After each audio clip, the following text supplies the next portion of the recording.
T minus 30 seconds.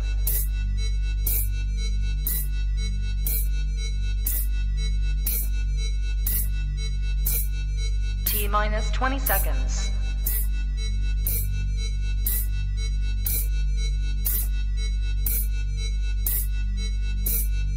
Ten, 9, 8, 7, 6, 5, 4, 3, 2, 1, 0.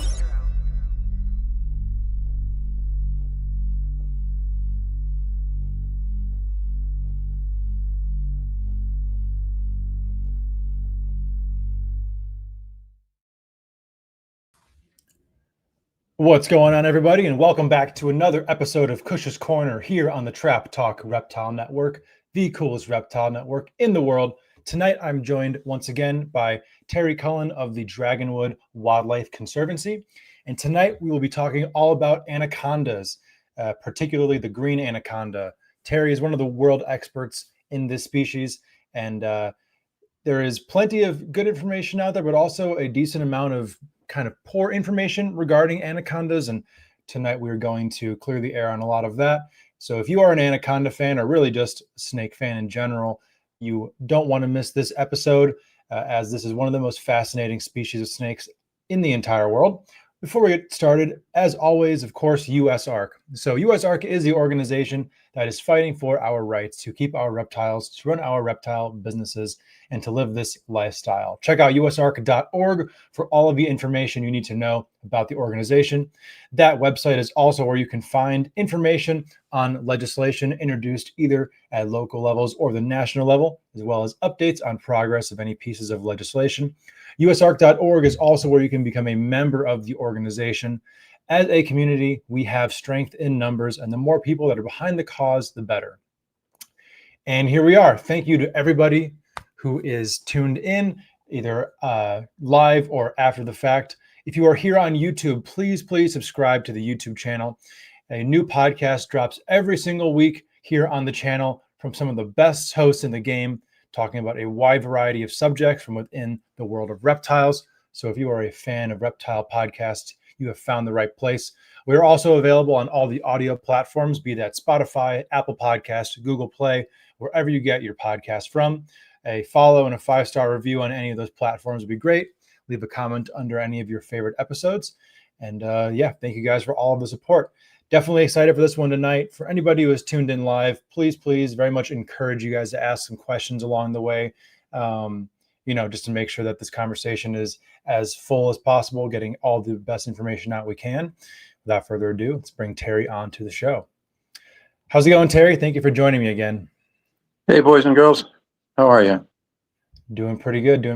How have things been with the Conservancy since we've last been on here? Desperate for money. Does that sound familiar? Just a bit. Yeah. Yeah. Well, how it goes sometimes, I guess. That sounds going for many a year. But just to follow up on that, if any of you have some excess spending money that could send it off to the Dragonwood Conservancy, it would be greatly appreciated. Dragonwoodconservancy.org is us. We're going to talk tonight about some anacondas. I have worked with anacondas for well over 60 years. I'm going to correct you on one thing, Stephen.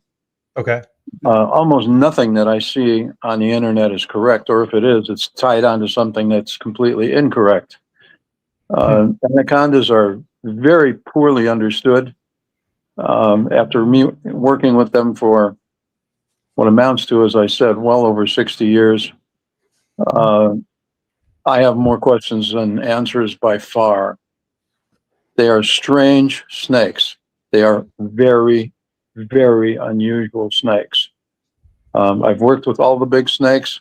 I continue to work with all the big snakes, but the anacondas are far and away the real oddballs.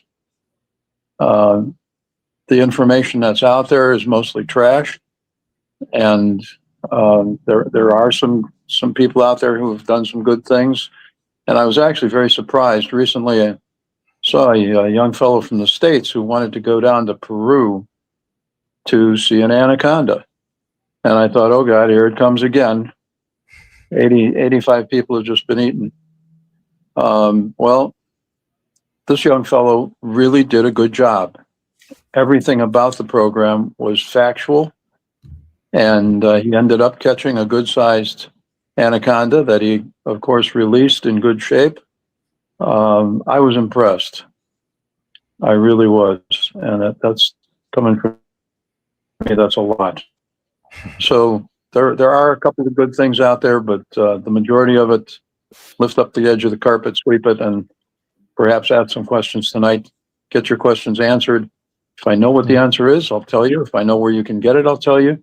And if I don't know anything else about it, I'll also tell you. All right. Stephen, when was the last time you worked with an anaconda? It's been a couple of years. It has been a couple of years, but I've had a minimal experience with anacondas, but I can definitely say they are unlike any other snake by a mile. They're extremely unique. They are definitely oddballs. They are animals that are superlatives. They are the heaviest of all snakes. They are the strongest of all snakes. And if you don't believe that, watch when one of them is constricting a caiman, or in some cases a turtle. It's amazing the strength that they have. They live longer than any other snake we know of. I have one snake that I know is over 80 years of age.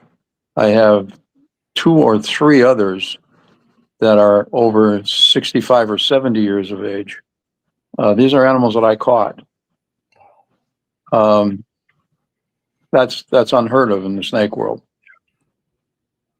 I mean, a long-lived retic, you're talking 20 years, maybe longer than that, sometimes as much as 25 years, but that's about it.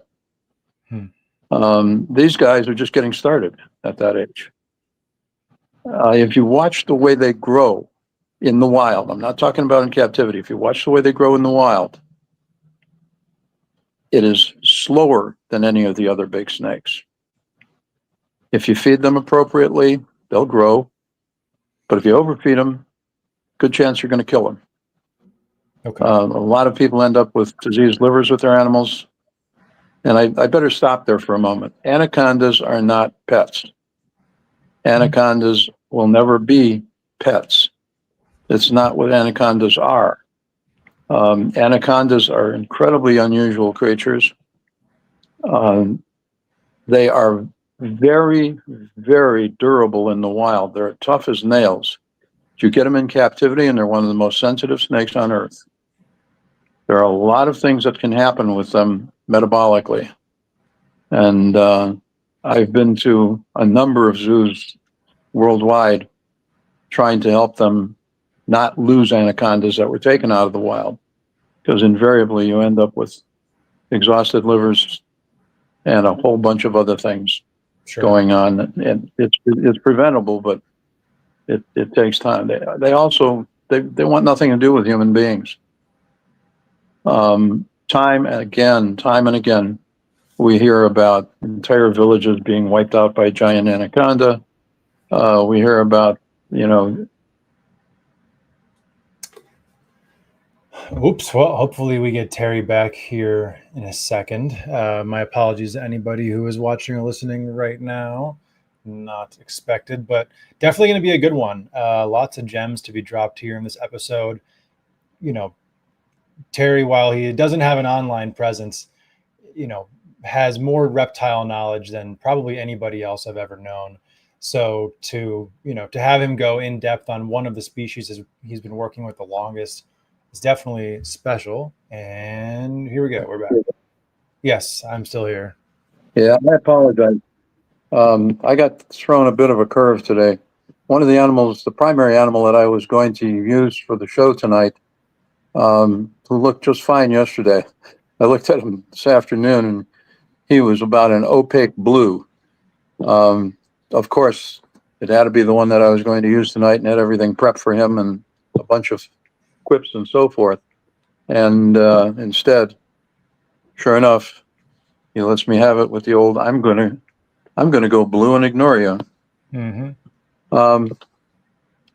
I'm sorry. And again, I'm in a different city than I normally work out of. I'm in Illinois. I had to go down to Illinois in sort of a panic trip so I could have another animal to work with. Anyhow, we were talking about age and anacondas. Yeah.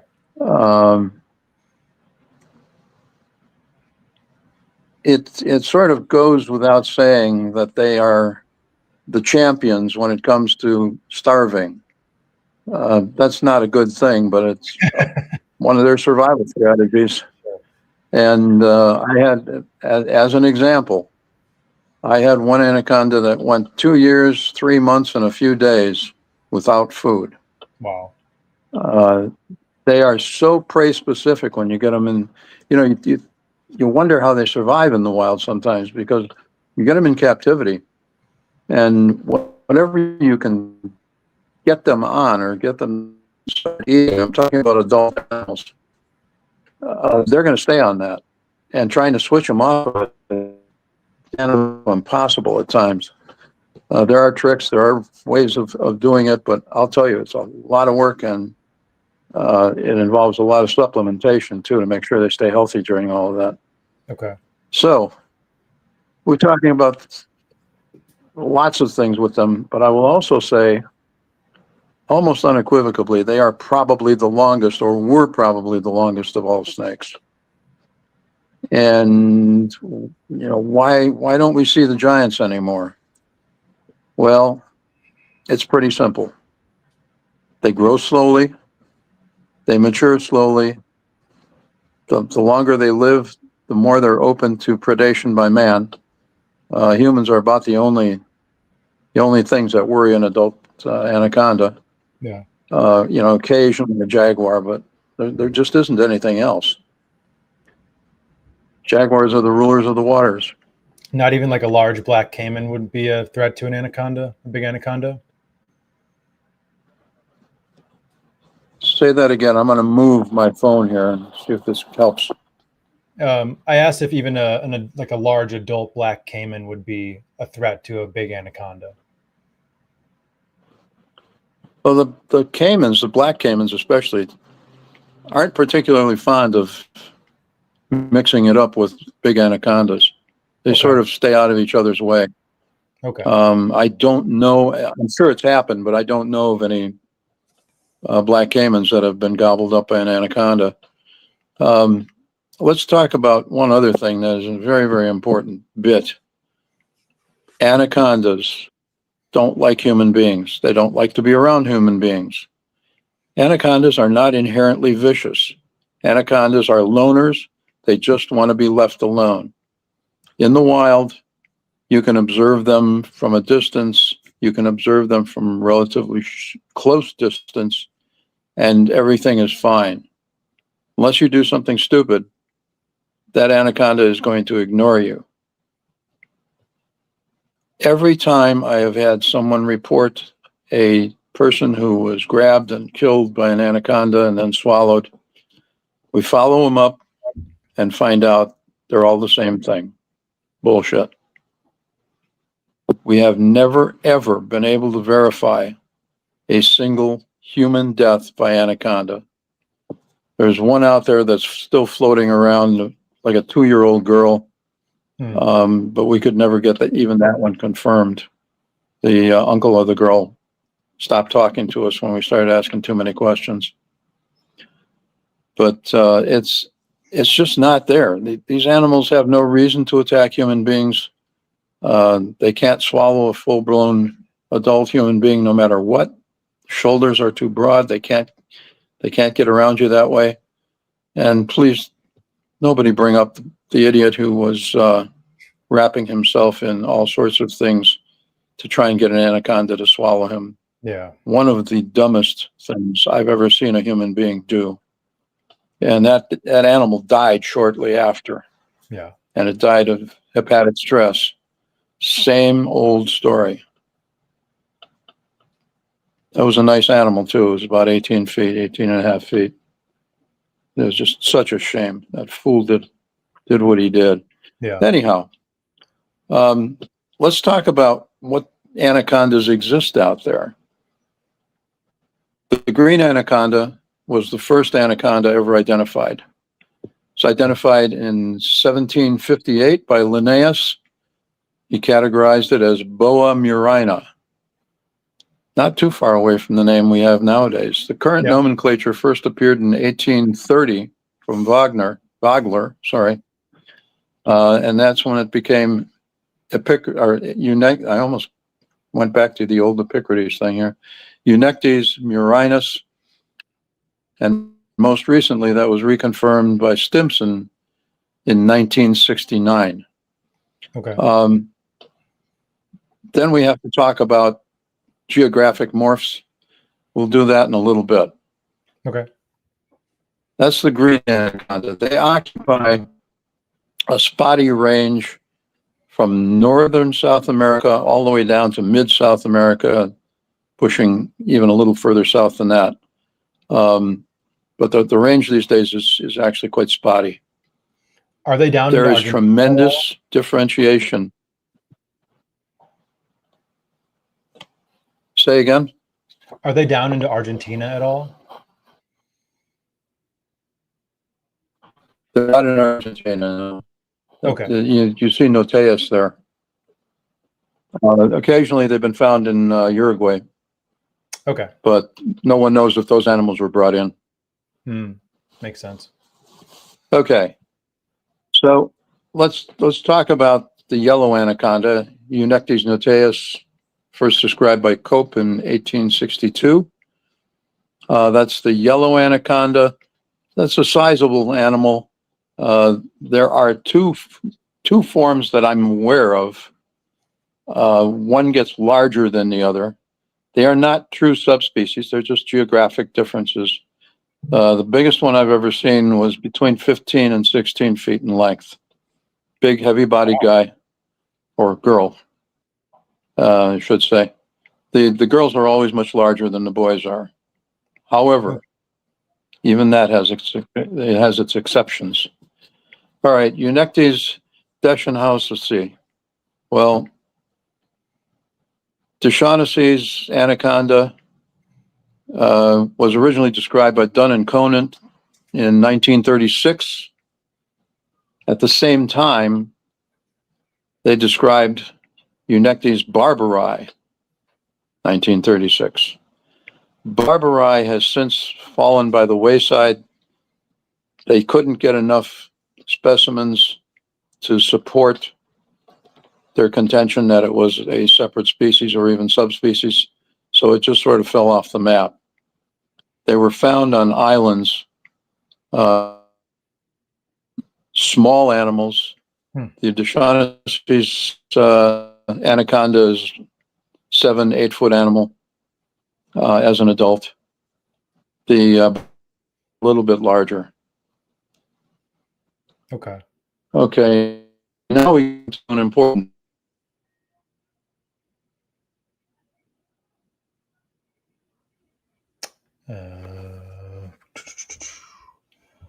Hopefully we get Terry back here in a second. Sorry for the second interruption, folks. We might need to have him switch devices. That may be a problem. Anyway, well, so far so good. I've been enjoying this talk so far. Hopefully we can get him back here in a second. Let me try to see what I can do. All right, looks like Terry's back now. All right, we're back again. Guys and ladies, I have to apologize. I thought I was locked onto a pretty good source here. And starting the show, it seemed like we were almost bulletproof, and now this is just popping out from under me over and over again. I'm going to try holding my phone and see if I get any better. move over here a little bit. I think Okay, maybe, again, I apologize. Terry, do Can think you if hear me? I can. Do you think maybe if this happens one more time, you could try to pull it up on Jane's phone?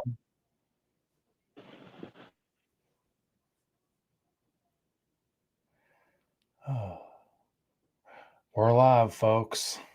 This is live podcasting for you. This is why people will pre-record episodes for times like this. My apologies. Hopefully we can get this back on track here soon enough.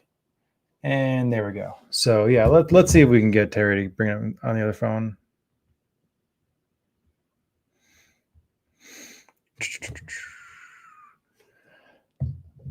Yep.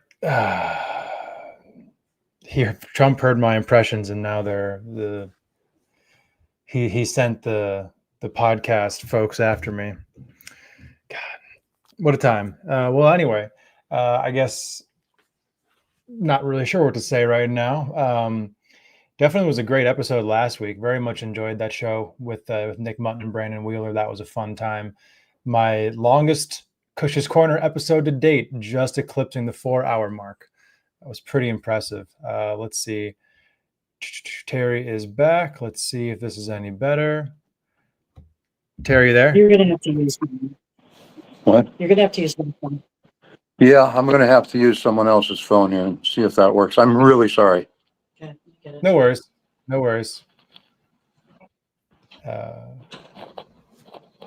Are you on the new phone now, or is this your phone still?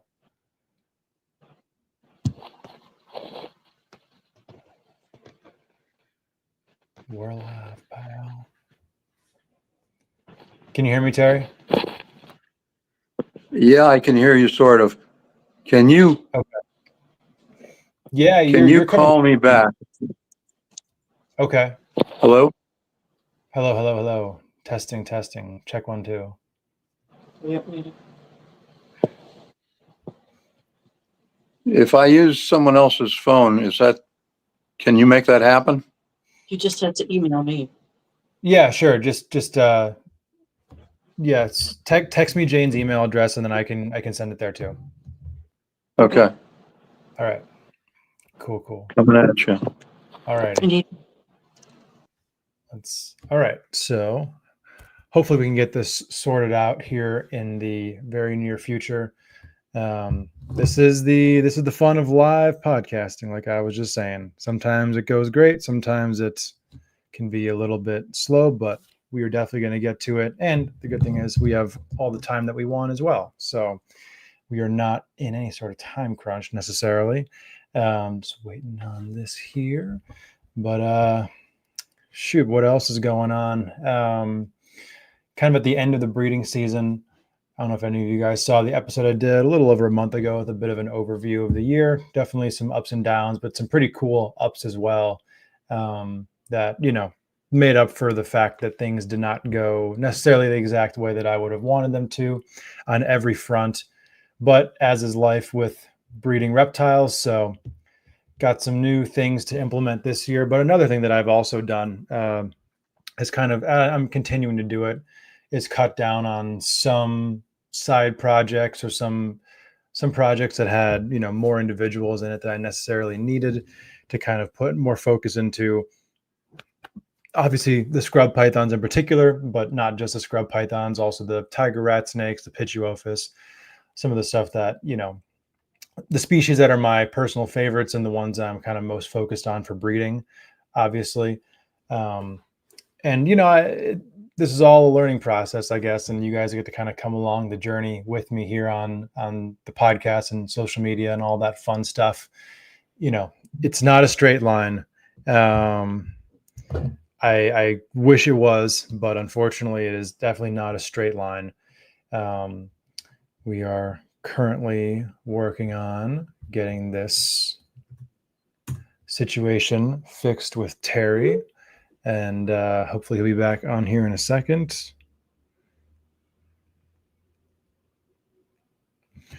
But yeah, so what's I like just the cyclical nature of snake breeding.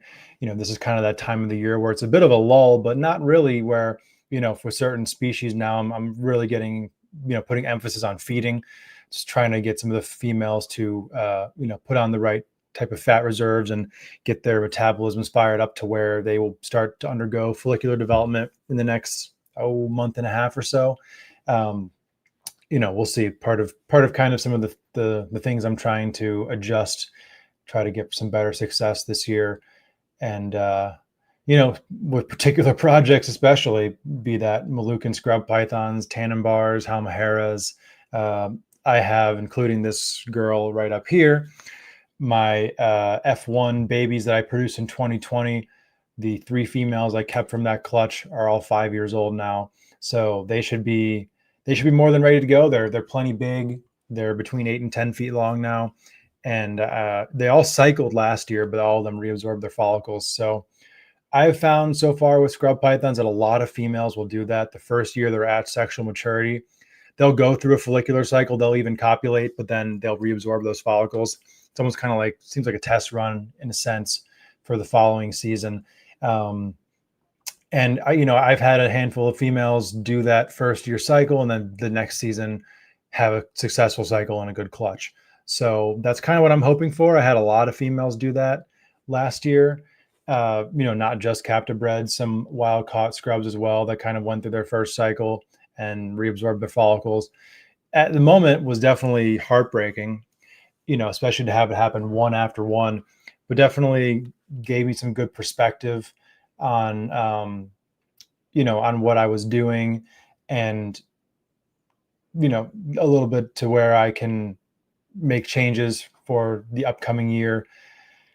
But this will be a very cool year for scrub python breeding, particularly with what's ready to go. Potentially a couple captive bred female Halmahera scrub pythons. They're of age, trying to get a little more size on them before the season. I received them in good condition, but definitely a bit smaller than they probably should have been for their age. So in the about 8 months, 9 months or so I've had these animals, I put some emphasis on, not power feeding, but with pretty good regularity, trying to get some size onto them. And, I've had some good success with those individuals of getting them beefed up a little bit to where I think they are of a similar size to my smaller female that laid eggs for me last year. So that alone gives me a little bit of confidence that they won't be too small. That's an interesting point for me right now. We kind of talked about it a little bit last week on the show with Nick of, what size should a scrub python be? What's reproductive size? And then I guess what's healthy size? I think maybe some time in the future, and I'm kind of doing it right now for being honest, but might do a solo episode on some of those topics, just kind of air out my thoughts on it. Hopefully put some good information out. So Terry is back. He's getting his situation set up. So we'll be getting back to the anaconda topic in a minute, but those 2 females in particular are ones that I'm very excited about. All right, Terry, how about now? How's it looking and sounding? Well, that's my question for you. This is definitely better for sure so far. And I can put this one on an angle. Again, I apologize. The system apparently doesn't like Android. No, apparently not. Well, I did some ranting and, mindless rambling for the last few minutes. So the air was filled. So we were all good. Okay. Just to take a breath for everybody and look to the side. Do we have anybody yet that has a question, comment, anything? No, not yet. Not yet. Okay. I would like to encourage anybody who's got a question, anybody who's got a comment, whether they agree with me or disagree with me. That's how we learn. Yes, it is. Okay, let's try to start again here. Breeding with anacondas in the wild takes place about once every 2 or 3 years for the female. depends upon the resources available for her. Sometimes it's predicated on weather, more dry or less dry. Their breeding will take place in different times of the year, depending upon where you are. Don't know if I have an explanation for that, because it doesn't seem to be, if you're farther from the equator or closer to the equator, that doesn't seem to be the factor. Yeah. There are some micro populations of the green anacondas that breed way out of season, or what we would think would be out of season. Okay. I've never been able to study that, so I don't have an explanation for it. Like so many other things about these crazy snakes. Needless to say, I have a deep, deep respect and love for these animals. The very first anaconda I ever had, that I was raising, a little fellow named Alfred, appeared in my high school newspaper, and I have a picture of him here because he made his way onto several book covers. Very cool. There it is. It's a little late 60s book, I think. Actually, it might be late 50s book. Anyhow, I was smitten by them, if you can allow that word to be used. And as time went on, I became more and more and more and more involved with them. At the present time, I have 27 green anacondas that I work with as part of a research program. The Dragonwood Conservancy owns most of those animals, and we have a couple of them on loan. Okay. In both directions. And staying with our breeding, I'd like to clear up one very odd behavior. Everyone, I'm sure, is aware of the breeding balls, where Yes. the males gather against the females, and you see 5, 10, 12 males wrapped around a female. That is not universal. It happens in Venezuela. It's been well studied by Jesus Rivas, who, by the way, has done remarkably good work. If you want something that's factual, you can check out his books, and I'm going to show them to you right now. Okay. First one, Natural History of the Green Anaconda by Jesus Rivas. That was his first book. Very well done. And his most recent one, Anaconda, The Secret Life of the World's Biggest Snake.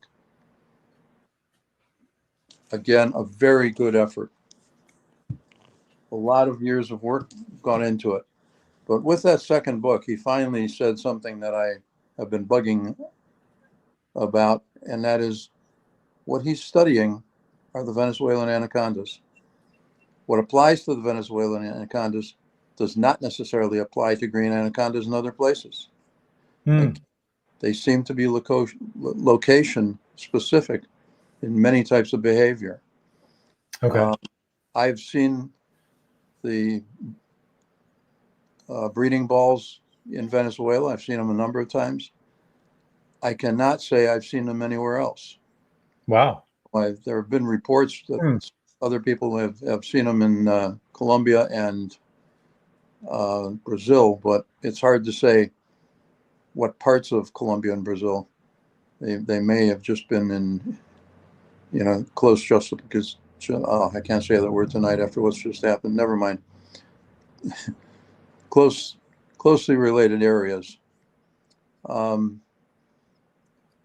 Obviously, it has to do with stimulation, and the males are much smaller than the females in Venezuela. Okay. I will point out a male at the Vancouver Aquarium is almost 20 feet long. Wow. Yeah. I've seen that animal. I've been able to get very close to it and measure as best as one can. And it's right around 20 feet long. It's a beautiful big male. That's amazing. Then with a female of similar size. Okay. She's about the same length, maybe a little bit longer, but she's obviously much heavier. The girls get at least a bit heavier than the boys in most cases. Okay. Beautiful pair. You ever get a chance to go to that aquarium, you can see probably the best examples of large anacondas in captivity anywhere that's open to the public. Wow. Okay. What happens? All right. 7 months to a year later, gestation period is variable. Again, can be weather driven. It can be temperature alone driven. It can be resources, what they've got to eat and what they can use. All those things have a bearing on gestation. Numbers. I've seen anacondas produce very few animals at times, and I've seen them produce very massive litters at times. Most I've ever seen is 41 animals out of a big female. Wow. And there have been a couple of situations where I've seen 2 animals born, but that was parthenogenesis, which we'll talk about in a few minutes. Okay. The fewest normal natural births are probably 7, I think, that I saw on a younger animal. Okay. So that's all over the map too. Yeah, majorly.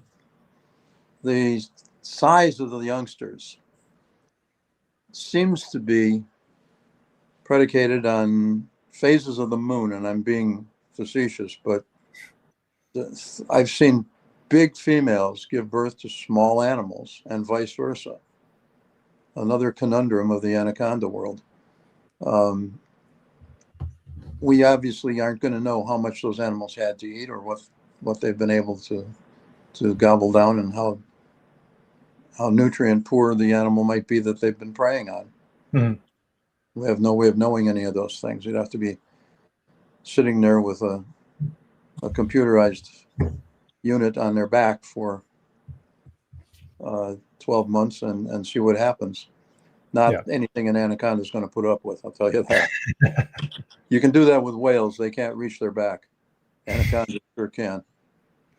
And they are famous for rubbing against things, or heaving, as we call it, when they arch up. When they're annoyed, they arch their bodies up, and sometimes really, really hard. If you got them in an enclosure and they don't want to go somewhere, they'll pin you right to the side of the enclosure, meaning they use their body and push your hand against it, and be damned if you can get it out real easily. Yeah, I bet. My gosh. They're not trying to hurt anybody. They're just showing that, hey, this isn't fun. I don't want to do it, and you can't make me. Yeah. That might be a good rhyme or line for doing a comic on anacondas. Okay. Let's talk about what happens when these little ones are born. The females in many places stay with the babies, or vice versa. The babies stay with the females for a while. The longest that I'm aware of is about 3 weeks, where the babies stay around mom. Okay. In some cases, they don't seem to stay with them. But again, we don't know how much of that is influenced by humans being around there, even the humans who are trying to just simply watch them. They're very shy of humans. So that it might be a fact that if we weren't there observing them, that the babies would still stay with them. It's hard to know. What I can tell you is that the one time you do not want to get real close to an anaconda is when they've got a group of babies with them. They will defend those babies. Okay. And by the way, they defend by biting, not by constricting. constriction is used for eating. And unless you grab them or do something, as I said, very stupid, you can get a nasty bite out of it, but it certainly isn't something where they're going to grab you and constrict you and so on and so forth. For those of you who are not familiar with big constrictors, constricting does not break bones. Constricting is a very simple process for the snake. They grab hold, wrap 3 or 4 big coils around their prey, and the first breath that their prey lets out will never take the second one. They tighten up so that the animal just cannot breathe any longer. The other thing that happens in constriction, if the snake has been accurate in what it's doing, they do what's called an anchor bite first, and that's when they grab in a certain area. They often try to go for the throat on the animal with that anchor bite and hit one of the big veins or arteries. Okay. If they can do that and crack that, they can cause almost instantaneous death to the animals. Yeah. That does not apply to caimans, but mammals and birds, okay, are dead very quickly once an anaconda gets a hold of them. Therein lies another bizarre thing about anacondas. They can probably constrict something like an agouti, and if you don't know what that is, think of a big guinea pig, really big, like 40 pounds, 50 pounds. Anaconda grabs, constricts, and the animal is dead in a minute or two. Okay. As long as there's been a good anchor bite. But if they grab a caiman, think of the energy expenditure. They may be constricting that animal for an hour and a half or 2 hours. Because caimans can go that long without breathing. Wow. And the oxygen debt that they build up is huge. There's no doubt about it. But how in the world they can keep that kind of pressure on for that length of time, it's just remarkable. It's absolutely remarkable. And considering that they are some of the laziest snakes in the world, they do very little most of the time. If they're not out looking for a girlfriend or a boyfriend, and they're not eating, they're usually tangled up in tree roots on the edge of a water source, edge of a pond, or the edge of a small stream. Okay. They will go into almost a senescence, an artificial senescence, where it looks like they're just getting old and dying. And in fact, it's more like a deep sleep, a strange deep sleep that they go into. They do nothing for months at a time if they've had a big meal. Yeah. They wake up and a goose swimming by, and Mr. or Mrs. Anaconda takes a look and says, "Man, I'm hungry." And Zammo, they use these muscles that haven't been used in months. How do they retain muscle tonus? It should be impossible. I have yet to finally figure that out. I've been working on it for many years. Do you have any thoughts on the matter that you'd be willing to share with us? Not yet. Okay. We've only gotten the technology to study this in the last few years. Okay. And I'm looking for someone to partner with me, someone who has a really significant biochem background. I can hold my own in biochemistry, but I need somebody who's a lot better than I am. I can handle some of the work, but I need somebody who is really a top-notch biochem person. So anybody out there knows an individual like that who has nothing better to do on their weekends, please give me a call. And by the way, if anyone wants to contact me, I am more than happy to have you get a hold of me. You can get a hold of me through Stephen. He has my permission to give out my number. I vastly prefer phone calls over some of the incredibly inefficient ways that we try to communicate these days. Yeah. And if you have a legitimate question or a legitimate problem or criticism, I'd love to hear them. Yeah. You know, the other day we just had an example of what happens when people don't like to be criticized. That whole thing with Kirk. And I'm not trying to get political here because I did not particularly agree with Kurt on a lot of things, probably most things, but he had every right in the world to go and preach what he was trying to teach and argue what he was trying to argue. You don't shoot somebody for that. You know, what has happened to our minds? What has happened to whatever moral judgment that we have? I'm sorry, Stephen, I didn't mean to lapse off here, but this is unforgivable. You know, thing after thing after thing after thing. How many people have been killed in recent times? How many celebrities have been killed? How many politicians have been injured or killed? It's just not right. It's shocking. Let's start talking to each other and let's start learning instead of hating. I'm Amen. really, really fed up with that. Yeah. Okay, back at it. Sorry about the commercial here. That was not a paid request there. The big anacondas are a mystery. And I think I may have finally solved that mystery. In years past, we would see an occasional 20, 22, 23 foot animal.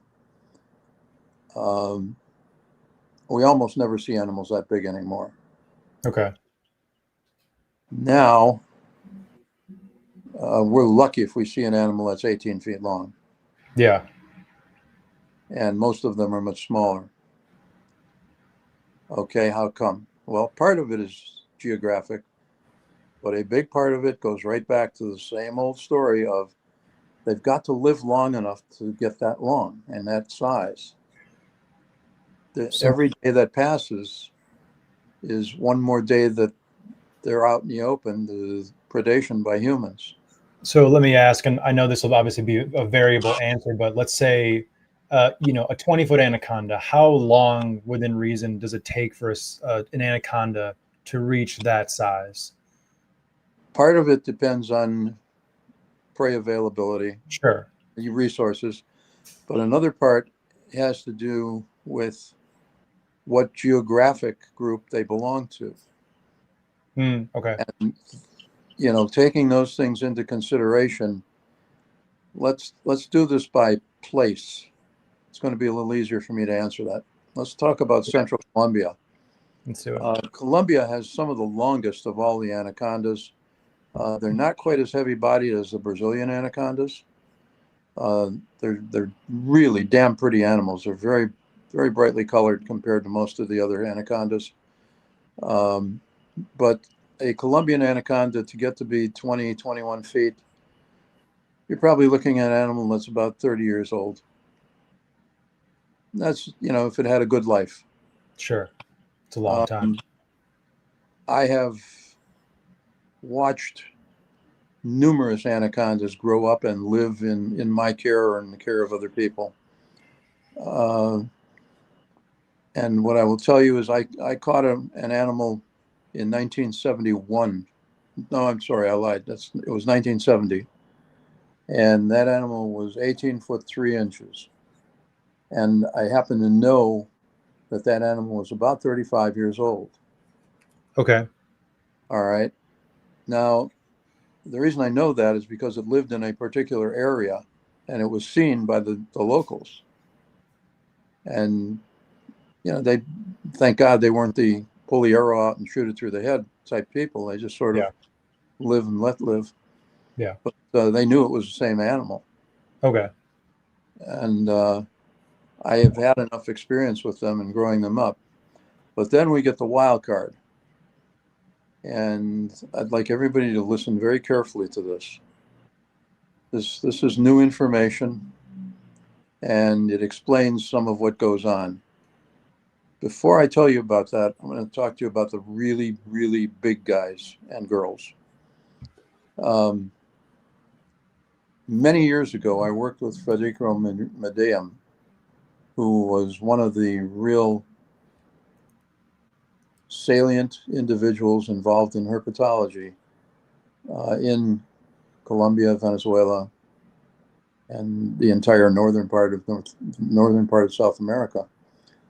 He was a really good croc guy. He was the person who discovered a couple of different types of crocodilians in South America. Nice man and a good scholar. And I was lucky enough to work with him 2 summers. And he would regale me with different bits of information and things that he had seen, that he had done, that he had witnessed. And he was working in Colombia at one point, and he had his canoe out in a flood. They'd had massive rainstorms, so he was taking out his canoe. Well, when we say canoe, it's actually a partially flat bottomed thing that's about 41 feet long, very slender. 1 or 2 men can handle it. Usually 2 guys is a lot easier to keep it steered. Mm-hmm. But he would go out on his own frequently. He liked to do things by himself. And he was floating along, just going with the current. It was going pretty rapidly, and he thought that he was going to hit a log. And he was just steered to one side of it, and he looked and looked again and realized that was not a log. It was an anaconda. Wow. And that anaconda, according to Medem, stuck out about 2 inches in the front of the canoe and about 1.5 inches or 2 inches behind the canoe, which would have made that animal 42 feet long. And when was this? What year? This, trying to remember what he told me. I think it would have been about 1965. Wow. And this is a guy who was used to making judgments about size because he worked with crocodilians. Yeah, Lots this is a real of herpetologist, time not with some quack. crocodilians. And, you know, he was nobody's fool. He was a smart man. He did not exaggerate. If anything, he would power it back a little bit and allow for stretching or what have you. But that brings me to another one. There was a skin from a huge anaconda in a trading post in Colombia. It was right on the Colombian-Venezuelan line. And I got to measure that with a tape measure. And the skin, I almost said toe. They don't have toes. The tip of the tail to the nose, the skin was 44 feet long. Allowing for stretching, that still had to be a 36-foot animal. Yeah. Oh my gosh. It was enormous, absolutely enormous. And it was legitimate skin. I mean, the old boy who had it, unfortunately, eventually the place burned down and the skin went with it. Mm. And of course, I didn't get a picture of it. I can't remember what happened. There was something that happened to my camera. Mm. But somebody that Medem had referred me to because he knew he had heard of it. I don't think he ever got to see it, but he had heard of it from some of his cohorts. Okay. So here we're talking about 2 situations of animals that were likely over 36 feet in length. At that length, we're talking about an animal that is probably about 1,000 pounds. Yeah. Maybe more. Oh my God. Okay, why don't we see these anymore? Well, the first reason, because man wipes them out before they ever get a chance to grow that long. Yeah. But another thing that I discovered. Years ago, I raised a litter of anacondas from a wild-caught female and noticed that 1 or 2 of the babies grew much faster on the same amount of food than the other ones did. Didn't make any sense. I mean, it wasn't just a little bit. Yeah. It was like after the first month, 1 or 2 of these animals was almost twice the size of the rest of them. And my little gray matter started clicking, and I started thinking thoughts of giantism. Giantism comes in several forms. The rarest is what we call non-pathological. And non-pathological giantism means you don't have any tumors, you don't have anything wrong, you haven't had a major screw up in your cells or in your DNA. It's just something that comes along by chance here and there. Well, since then, I've seen 3 more litters like that. Okay. And they don't occur very often that I can actually get my hands on them. Mm-hmm. I'm not saying it doesn't happen very often. That's misleading. It doesn't. I don't know how often it happens. It's not terribly common, but it's not rare by any means. Okay. And the size difference in these anacondas is remarkable. And it's usually just 1 or 2 animals out of the litter. Now, if you think about it, it's another strategy for an animal species to survive. If it's born with, let's say, 25 other babies, it's on to a new size of prey, another size of prey very shortly. Yeah. So it's not competing with its brothers and sisters. They're competing with each other, and a lot of deaths can occur because of that. They run out of things to eat. They've eaten everything of that size in the little pond or little stream area that they're found in, and they're having trouble finding food. And the more that they're out there looking for food, of course, the more dangerous it is for them. Yeah. These guys that seem to possess giantism, I'm not at a point where I'm going to even say that anymore. They do possess giantism. And it would explain why occasionally we see these monstrous animals, or used to see these monstrous animals. Yeah. Okay. Anybody want to see one of those animals? Raise your hand, please. Gosh,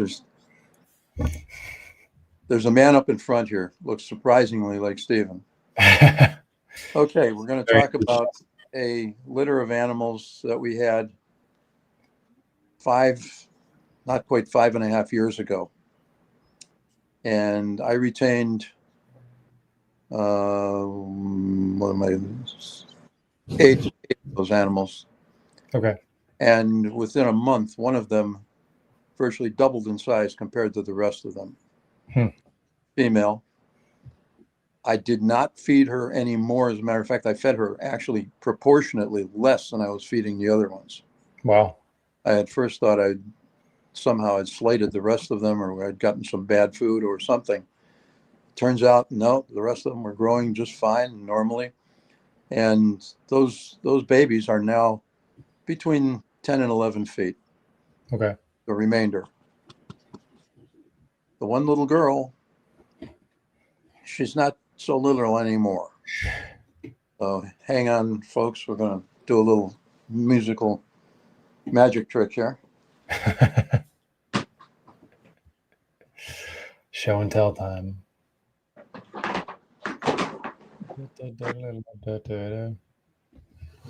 Please, more music.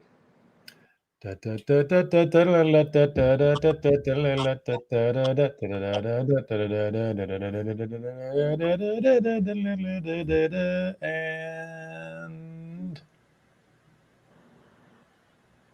dun dun dun dun. It's going to take a little bit just because she was sleeping. I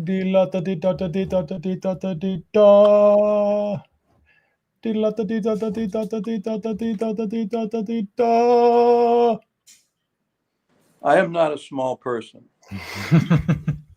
And getting her out and up, as you will see shortly, is quite the undertaking. Yeah. Oh, we're getting a little glimpse. Yeah, we're getting there. 10 times the weight of her peers. 10 times. She's right around 170 pounds. Jeez. And the others are 16, 17, 18 pounds. Wow. Oh my God. Okay, now, if that's not giantism, I don't know what is. There are no signs of pathology on her. None whatsoever. And she's an absolute sweetheart. And I will tell the same people who are thinking, well, I've got to have one of those. That's pretty cool. Unless you've had significant experience, it's not an animal that you should mess with. Yeah. What you see is not how they're born. Trust me. They're. Do you could angle the phone down a little bit so we can get a better look at Oh it? yeah. I'm sorry. Yeah. Or, Let's do that. there we go.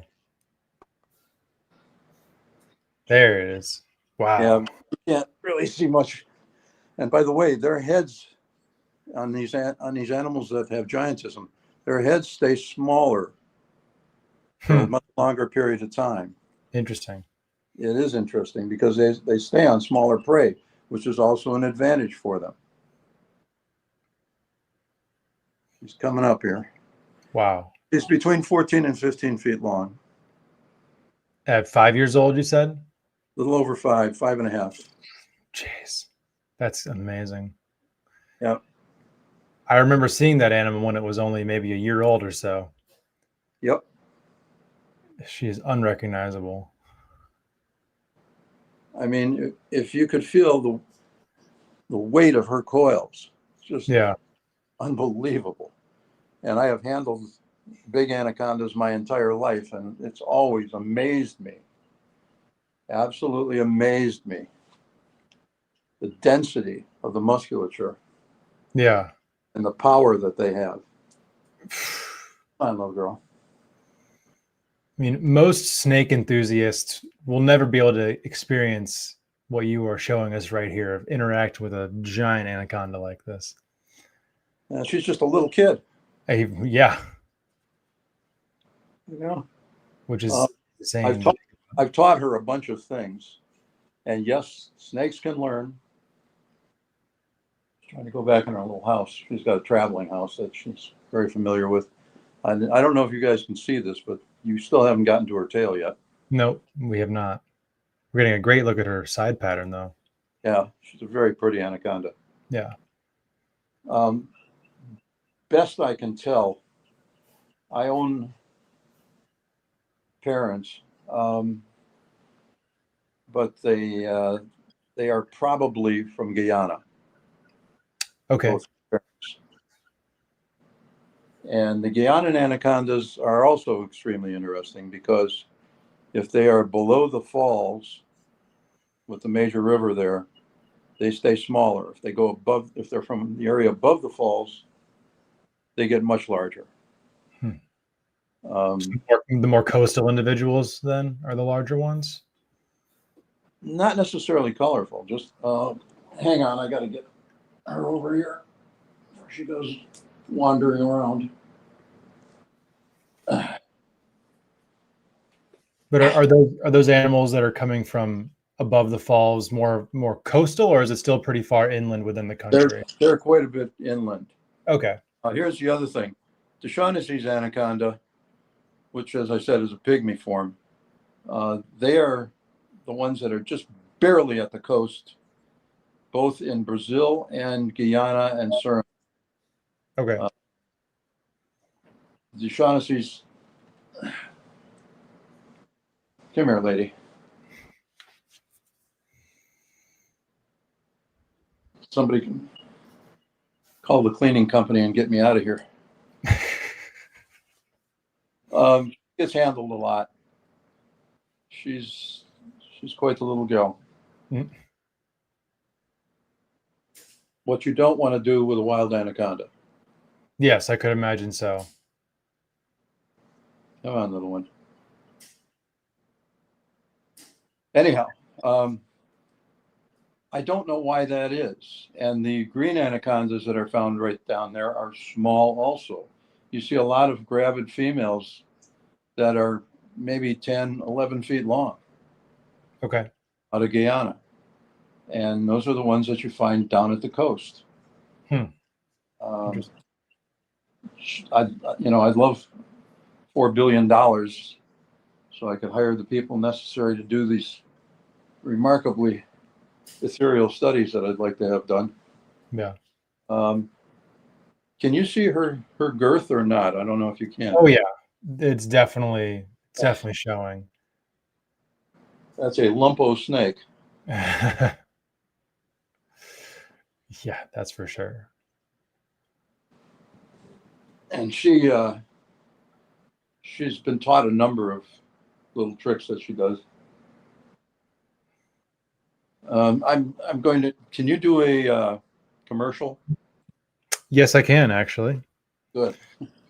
Yeah, all right. Well, with that said, everybody, we will take a quick commercial break. We will be back in a few minutes. Sorry for the interruption, folks, but a quick word from our sponsors. Hi, I'm Devin. I'm Teresa, and we are MORPH. We are based in Czech Republic, a small country in the middle of Europe. We really love animals that revolve around multi-recessive projects, and one of our very favorites is Hypo. We're really looking forward to clutches that are coming this season, and some of those are Hypo Clown, DG Clown, Hypo DG Clown, and one of our all-time favorites, Hypo Puzzle. Hope you enjoyed the next episode on Trap Talk, the greatest reptile network in the world. If you guys want to see next level cutting edge ball python projects, please make sure you head over to their Instagram to follow all their amazing work, and head over to their website to see what they could possibly have available by heading over to progmorphs.com. Thank you again, Devin and Teresa, for bringing some of the biggest heat worldwide in the ball python game.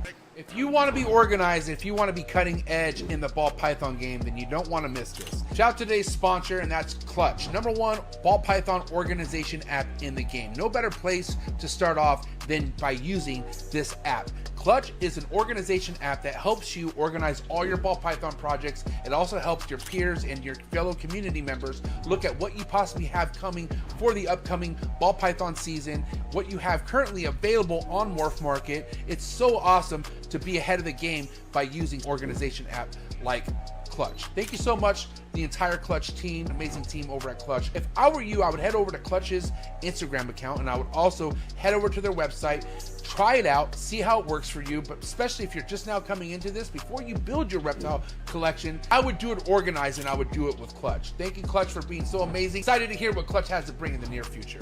Chee! Sorry for the interruption, folks, but a quick word from our sponsors. One of the things I love the most about the reptile world is reptile businesses that are family oriented. I love the Rice Reptile family. Rice Reptiles have made quite the name for themselves over the last couple of years, rebranding themselves and also bringing amazing cutting edge, front of the line ball python projects that you must check out. Again, make sure you head over to their website, ricereptiles.net, Rice Family Reptiles on IG, to give them a follow, see what they have coming out. You can catch them vending at all major NARBC shows, Southeast Reptile Expo. A lot of great stuff coming from this family. So again, thank you so much, Billy, John, over at Rice Reptiles.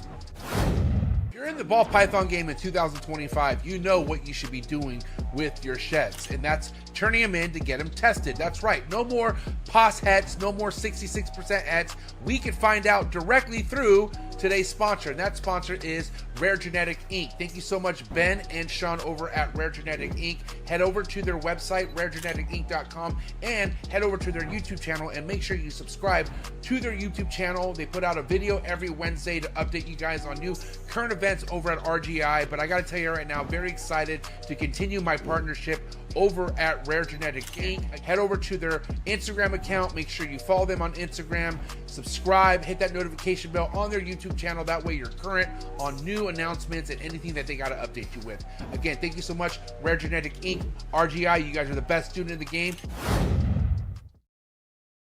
All right, everybody, we are back, and I am back, I guess I will say. Thank you to everybody who is still tuned in. If and inevitably when we get Terry back, I'm definitely going to hit some of these questions that are in the live chat comments. Keep them coming as well. Any other Anaconda questions you guys have, or really just questions in general, feel free to drop them in the comments.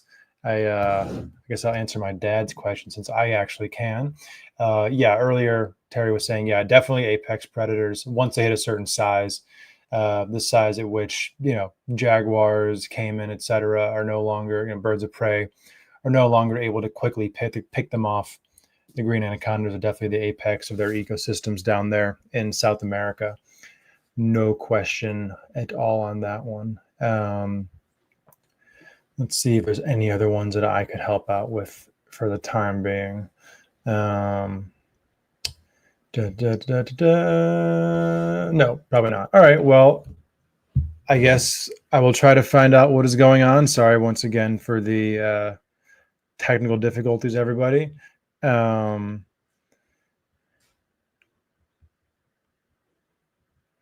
But again, this is the fun of live podcasting. So, but yeah, I mean, definitely, it's been a long time now. Nearing the 80th episode of the show. 2 years will be coming around in February. So, soon enough, it'll be the 2-year anniversary of the show. It's kind of crazy to think about that it has been as long as it has of doing the podcast. I've been doing Reptile podcast since 2019 with a fair bit of regularity, a couple of prolonged breaks kind of in there. But yeah, I'm very glad to be doing it consistently now and have for as long as I have. It really, it's not a replacement for, the face-to-face side of things, the, Herp Society meetings of old, but in the current day and age of the internet and whatnot, it is pretty much as good as we have. So I'm very happy to, for one, have the platform here, and then also have the ability to have some of these incredible conversations with guests about species and whatnot that, aren't highlighted on a lot of reptile podcasts. That's kind of what I like to do, give some love to some species that are not quite as appreciated as others, not quite as mainstream. Obviously, that's not exclusive, throw some mainstream stuff in there every now and then. But kind of whatever I feel like going over, discussing, talking about. Definitely need to do a little bit more in the Pituophis world as far as episodes go. As some of you probably know, that's one of the genuses of snakes that I'm the most passionate about. And I really have not had too many dedicated episodes on the channel to them, aside from summer snakes. I probably haven't had another dedicated Pituophis episode. So definitely something that I want to explore more, to get some more episodes directly dedicated to it. Definitely on the agenda for me. As always, if anybody has any recommendations or anything they want to hear as far as, a potential guest or whatnot, the DMs are always open. Let me know. Return guests as well. Definitely going to be doing some of that in the future too.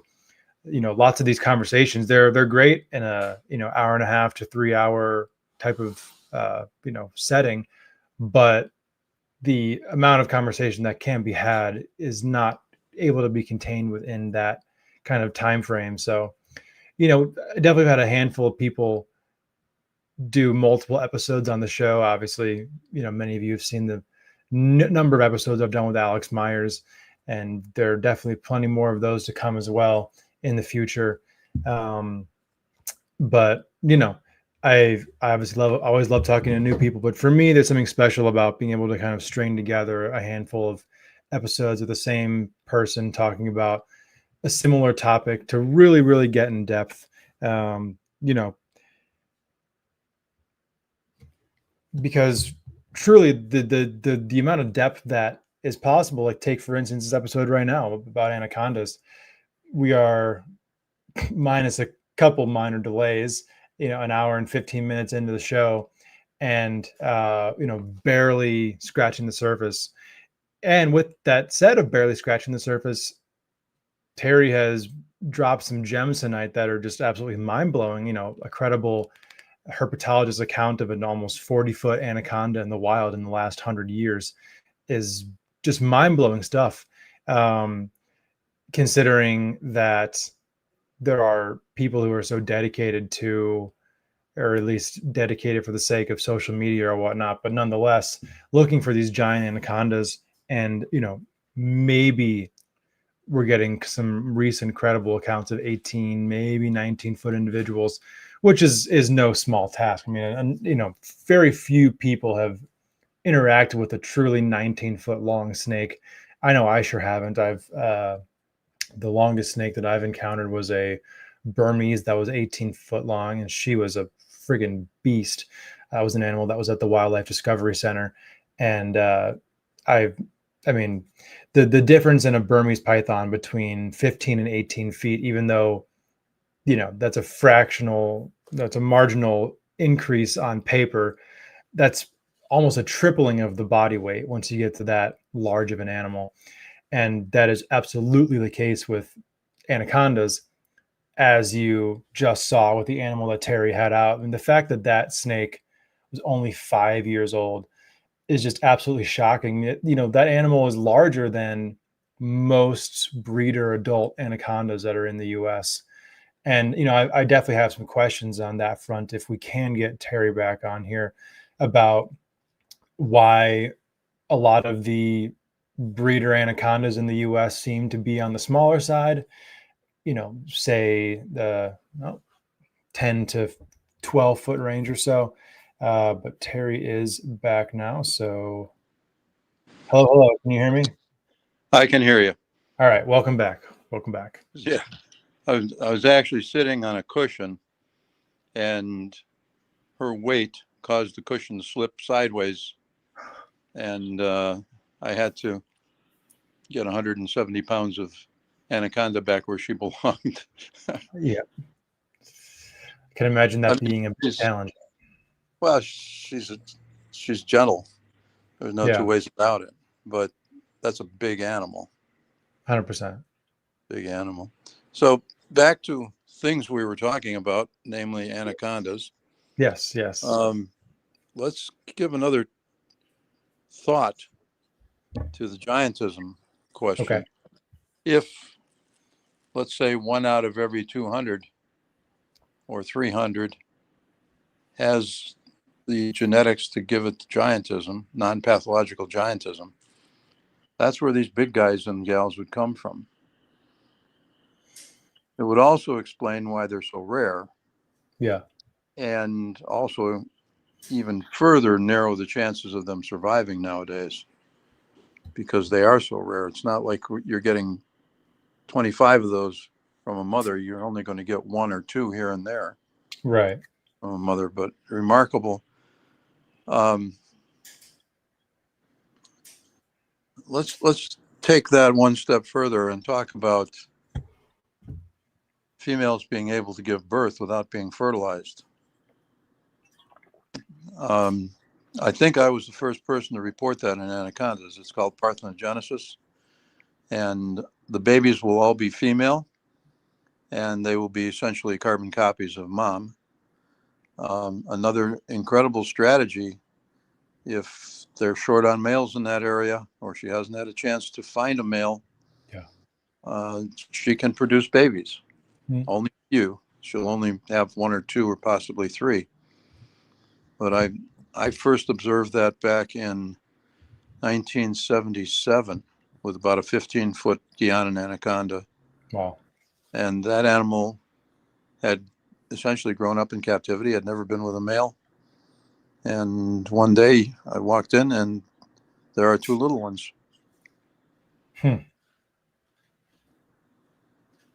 So that was the first, as far as I know, that was the first time that parthenogenesis had been reported in anacondas, and one of the first times ever with snakes. A number of lizard species were already on the block about it. Sure.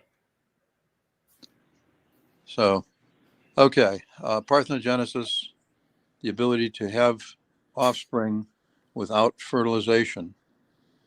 Some frogs are capable of that. Many toads are capable of it as well. As you go up the phylogenetic tree, fewer and fewer animals can do it, although far more than we ever thought can actually do it if you take into account a number of snake species that we're finding out are occasionally parthenogenic. Okay. Have you ever had any of yours? No, I've never had parthenogenesis in my collection.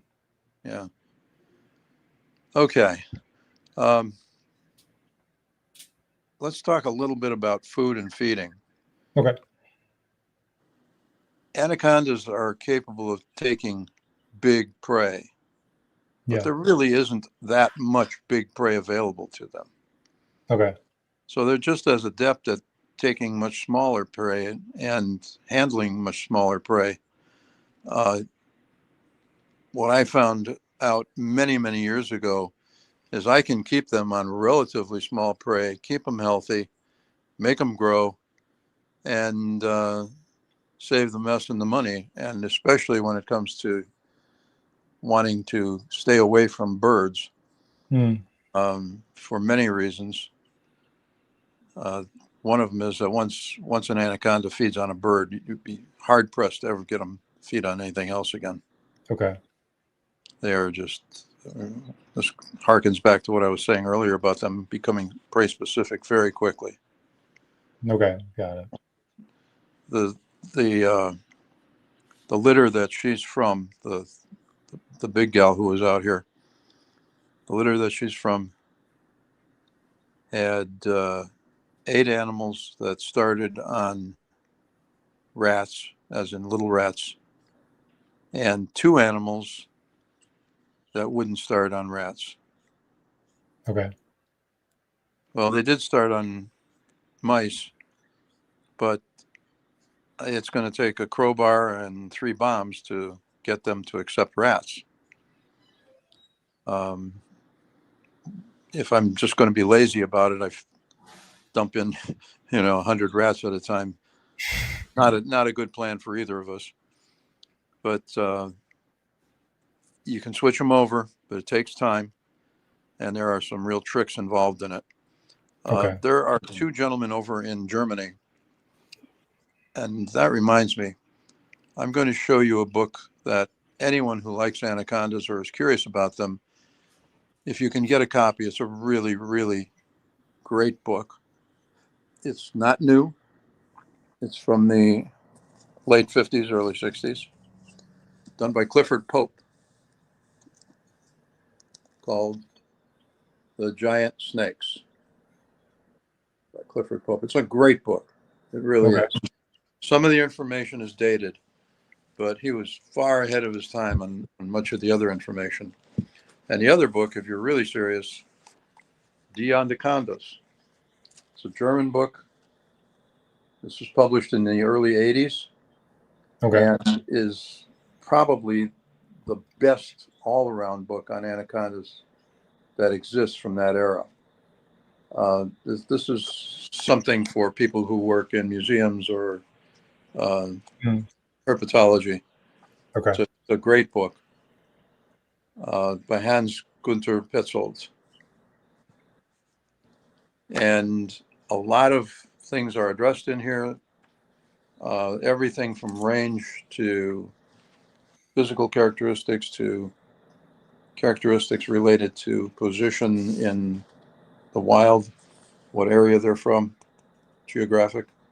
It's a great book, but it's all in German. So if you don't read German, get a German girlfriend or boyfriend and sit down someday and enjoy it. Okay, I'm going to show you another book as long as we're doing show and tell here. This one is in Spanish, and I cannot recommend this book highly enough. It's a kid's book on the green anaconda. Photographs are all original. They're beautifully done. I've never seen one of those photographs before. Never, ever. Most of the time, as you well know from looking at stuff on the internet, every second photo is one that you've seen 15 times with 5 other stories, right? Of course. It's just same old stuff. This is beautifully done. And there is what appears to be almost a 20-foot animal on about the 4th page here. Wow. Swimming. That is one honking big anaconda. I don't know if you can see that. Yeah. Jeez. Yeah. Big girl.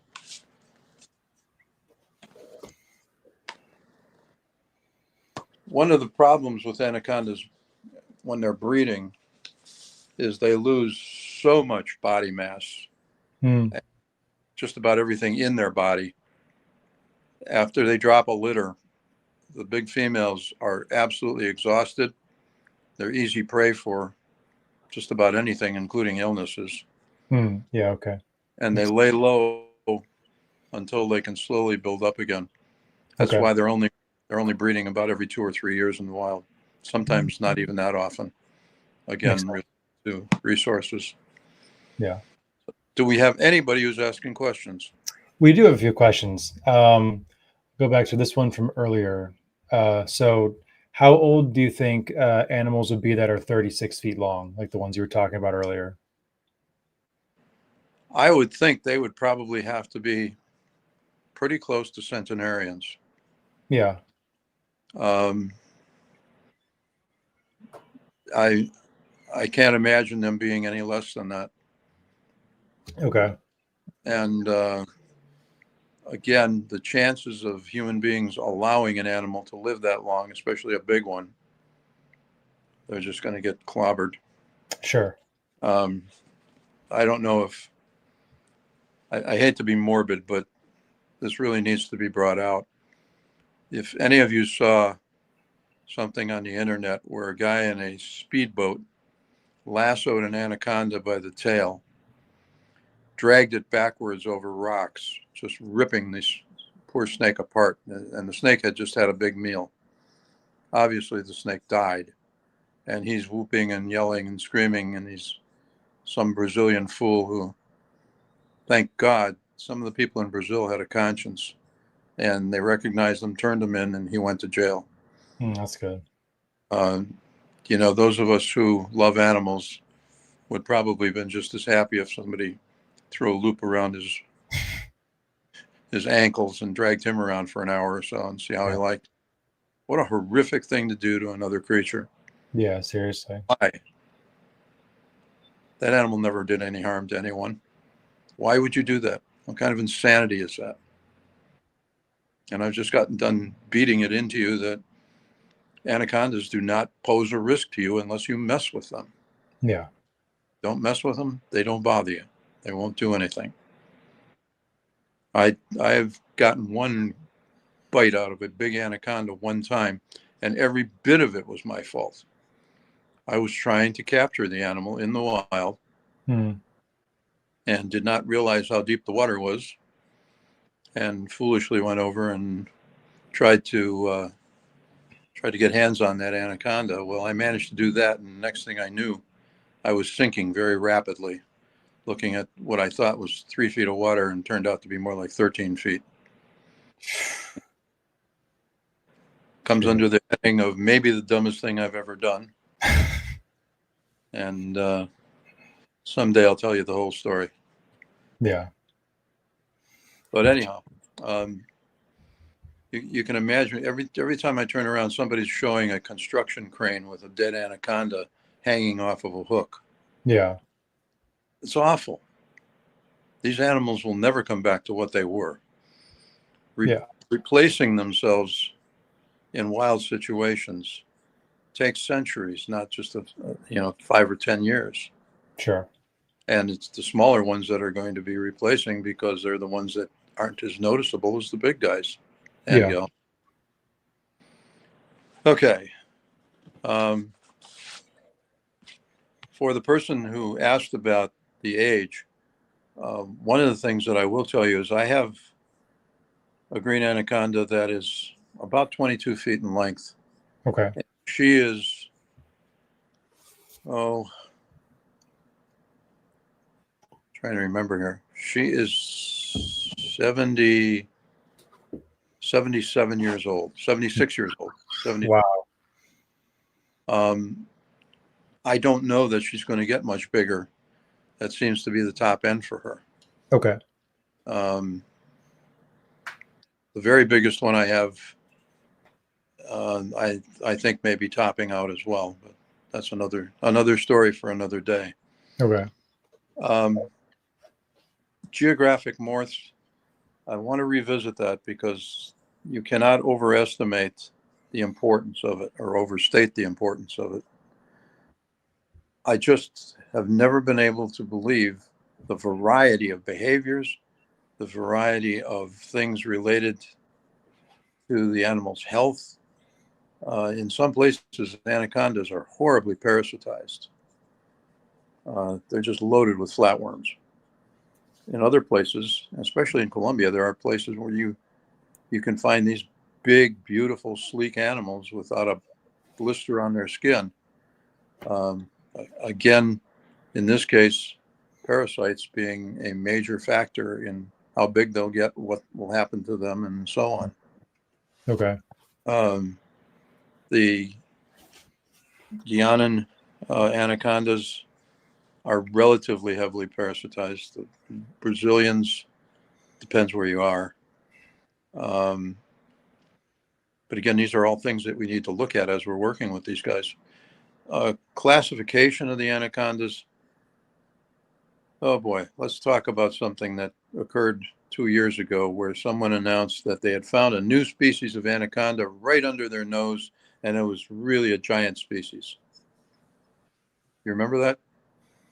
I think I remember what you're talking about. Yeah. Well, if those people had had any real training in DNA and RNA, and if they ever looked at a map, they might have had a somewhat different opinion. I don't know where the hell they ever got that from. They based everything on a 5% differential in DNA. In an apex predator, especially a big snake, that is hardly something that you do more than sneeze over. That's ridiculous. We've gotten to the point where we're doing all this classification by DNA, and DNA is a tool. DNA is not the be-all and end-all of classification of animals. Yeah. Please wake up and learn that. There are 7 criteria, and I'm not going to go through all of that because you're not going to remember it anyway. But anybody wants me to, you can ask me in a future broadcast. But they're not taking into account the bone structure of the animal. They're not taking into account the scalation of the animal. They're not taking into account behavioral things. They're not taking into account geographic interventions. It's absurd. It's absolutely absurd. There isn't any new, remarkably monstrous anaconda. And they showed pictures of them, and it's Murinus. That's what it is. Now, if you're talking about, if you remember, I brought up a little earlier today, I was talking about the Gygus being a subspecies, probably a legitimate subspecies, and it was coined by the Germans back in the, when did they do that? I think that was in the 70s, 60s. Okay. It's probably in the 60s. I don't have that right in front of me. But it was done by some people who knew what they were doing. And they felt that Gygus was a legitimate subspecies. And I think they're right on that. And the Gygus are from a relatively isolated group. And they do get very large and bulky. Okay. Hence the name Gygus, if you look that up. Why don't people realize in this day and age that AI is not going to cure your wounds? It's not going to tell you that you can't get pregnant, and it's not going to tell you much else about the world. You get a false sense of the globe that we're on. I don't know. Can you imagine getting a date from AI? Hey, I think like it's already happening. I believe it's already happening. Yeah, I was just about to say the same thing. Did she have studs on her neck? Just a few. Yeah. And ladies, I am not leaving the men out of this one. Believe me, it's equal rights on both sides. We have a couple more questions here in the chat if you want to hit them real quick, Yeah, Terry. Absolutely. So here's a question. Is a 13-foot female breeder anaconda considered small? I know that's kind of an open-ended question, but what do you say to that? Yes, if it's one of the larger geographic morphs. No, if it's one of the smaller geographic morphs. Okay. It would depend upon where that animal came. If they can tell me where that animal came from, I can give them a much better idea. Okay. And so let's say it was just like a an animal from within the U.S. hobby that doesn't come with any sort of original collection data or anything like that, just kind of this homogenized green anaconda of sorts. What would you say in that instance? I'd say get your dice out and throw them, because you're going to be as accurate that way as any other way. Yeah, sure. There's no really any way of knowing. And please, if you maintain anacondas, please do not overfeed them. You will kill them. There's no two ways about it. They need to go through times of deprivation.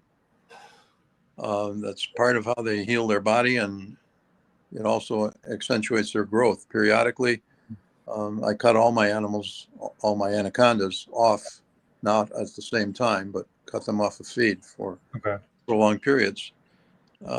It's a very good thing to be able to do that. Calorie restriction in these cases are anything but harmful. It stimulates a lot of different things, including the mitochondria. Okay. So that's a good question. I'm sorry I can't give a more exacting answer. Do you start restricting their food at a certain age, or you're kind of doing that from the time they're neonates, where you give them periods of kind of boom and bust? Yeah, I do it from almost the inception on. Okay. I'll get them going, get them eating 3 meals, and then skip them for a couple of weeks and then start them back again. Okay.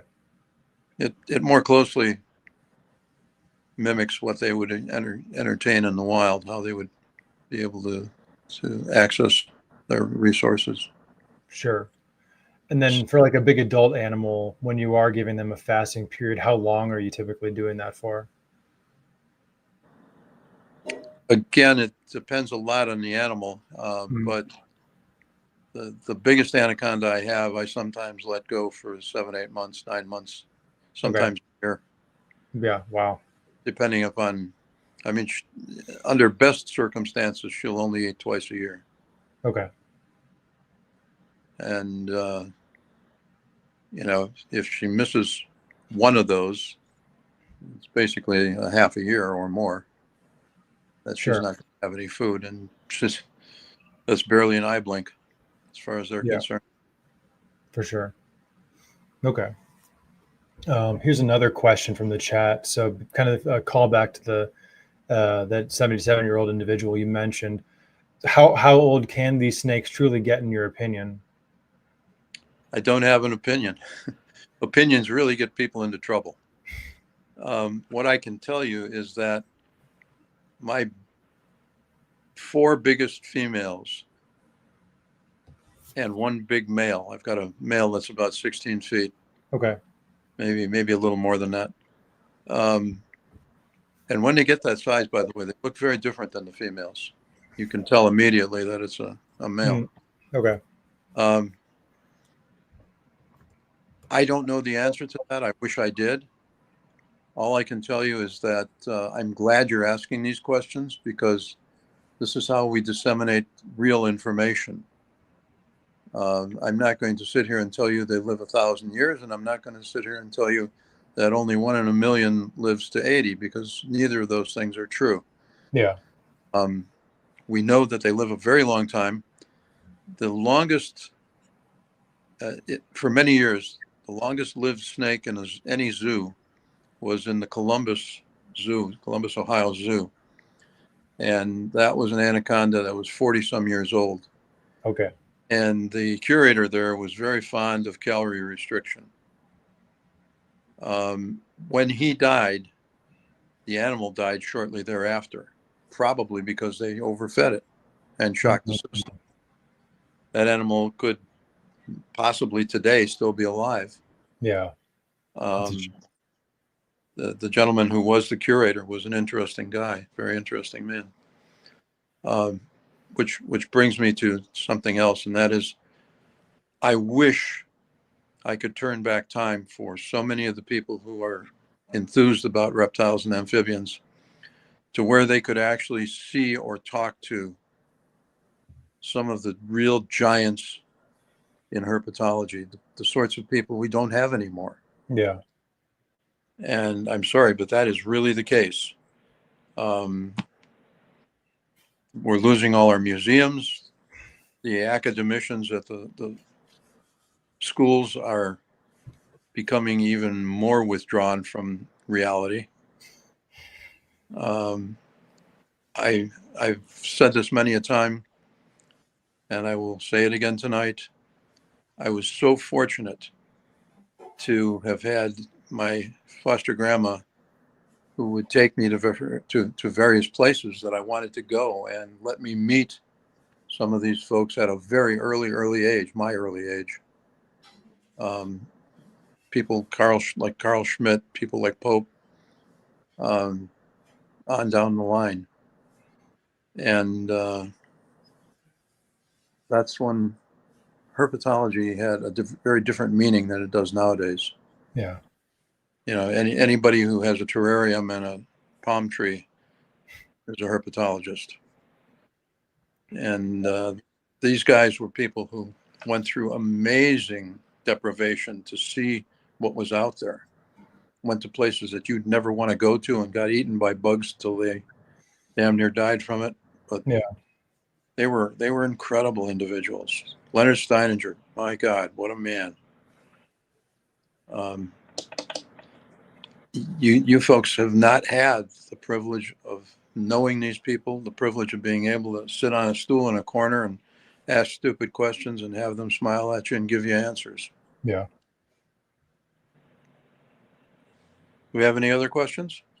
Yeah, we do. So for wild populations, how many anacondas are typically within a 1 or 2 mile range? Boy, everybody's asking me these it depends questions here. Yeah. It really depends on where you are, what they have for resources, and also the water resources that are there. It's a big difference. There are areas in the Pantanal where there's habitat galore, and medium-sized anacondas are actually very common there. They live among the weeds and things in relatively shallow water, and that's what you see in Venezuela. That type of situation occurs in Venezuela as well, not Okay. just no. There are so many what ifs. Part of the problem is we just can't follow anacondas easily. If you're studying a particular, let's say, quarter mile by quarter mile area where you can identify 1 or 2 animals and you can tag them, you can put transponders on them, you can get more information on it, but we just can't do that often enough. Yeah. Make it meaningful. There's been just too much shoulder shrugging of, well, we don't know, or people making guesses, which I really refuse to guess at things like that. It gives people the wrong idea. It's not fair to them. Yeah, 100%. Well, we have a question that is probably going to be a bit more concrete than that. Do they swim in swift currents, and how deep do they swim? That's a good question. Yes, they can swim in current. They're pretty good at it. Okay. However, they're being the lazy things that they are, they often get out and just drift. Hmm. You know, it hasn't been very good hunting in an area. They'll climb in the water or they're probably already in the water, and they'll go out where they can catch the current, and off they go. Okay. They're masterful swimmers. They don't swim particularly fast, but they're very powerful swimmers. Okay. Deep can they go?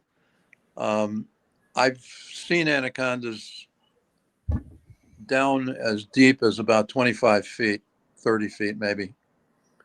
I don't think there's anything particularly restricting them from that. That brings up something very interesting too. The eyes on anacondas are remarkable. they can focus above water, but they can also focus pretty well underwater. It's because Okay. of the structure in the eye. And if anybody wants to hear about that, I'll do that in another day. But the way the eyes focus in most snakes is really interesting. It's unique among animals. Rather than having the surrounding musculature change the shape of the lens, they actually have a pivot point in the center of the eye that the lens gets pushed down onto or released from. And it gives them a lot of control. Interesting. Oh, that also brings me to another point. I am so tired of seeing this. It's all over the internet. They have terrible eyesight. My God, people, these are ambush predators. What do you think? They got a little cane, red and white one, that they tap on the water and hope that something comes by. They have excellent eyesight. They can pick up all kinds of stuff. And you don't have to have large eyes to have accurate eyes. They have great eyesight. And their color vision goes into the infrareds and also into the violets, the ultraviolets. So they can pick up a lot of stuff. Okay. Very cool. Very cool. That's a great question. I'm glad I got one that I can answer pretty succinctly. And it's not trying to avoid anybody. It's just that so many of these are, it depends. Sure. It So depends. here's one from much earlier in the show. So for the two different albino anacondas that have been found, do you know if they were found in the same or different locations from each other? I have no idea. Okay. I have absolutely no interest in freaks in that respect. And I'm not criticizing you for your enthusiasm. I'm just saying that I never pay attention to the freak animals, the animals that are aberrantly colored or what have you. There are natural morphs, if you want to call them that occur. That would be one of them. I would think, and this is just a off the hip, I would think that with anacondas, albinism might be more survivable than most snakes. Okay. Number one, they spend a lot of time in very dark water. Yeah, true. And number two, if they're wound up in tree roots, it's going to be hard to tell the difference between them and the tree root. Yeah. Other than perhaps a lighter color. So I think they would have greater survivability. Okay. Makes sense. The other problem might be that we know that certain chemicals can cause albinism nowadays. We're finding out that there are alterations in the genes that can occur because of chemicals. I'm hoping that that's not the reason that these things were Oh, wow. Yeah, I sure hope not. Yeah. Yeah. But, if you're looking for pretty, I'm sure they're very, very attractive, at least by human standards. Yeah. They're anacondas, maybe not so much. Yeah, absolutely. Well, we're caught up on questions for the time being. If anybody else who's still watching and listening wants to throw any more questions in the chat, feel free to. But is there anybody else still awake or still breathing? Yeah, we're closing in on the 2-hour mark in about 11 minutes or so. But are there any more topics you'd want to get into right now? Well, I think it would be nice to talk about some of the work that's been done with the anacondas that you never really see reported on. Mm-hmm. Cousteau, you know who Jacques Cousteau was? Mm-hmm. One of his sons did some really, really fine work in the Amazon basin and in the Amazons. Okay. And got quite a few reels of stuff on the anacondas underwater. And he'd look for streams where they were fairly clear and easy to photograph. Okay. We learned a lot from that. And one of the first things you find out is that once again, the anacondas could care less if you're around there. They'd rather stay away from you. But Hmm. there was never anything, as he said, after the first day he was in the water with them, he never again had any reticence about going in, because he said they just didn't pay attention to you. They tried to stay at their distance and just stay away from you, including Okay. large ones that he found. Okay. Interesting. Now, their ability to learn is a little bit scary.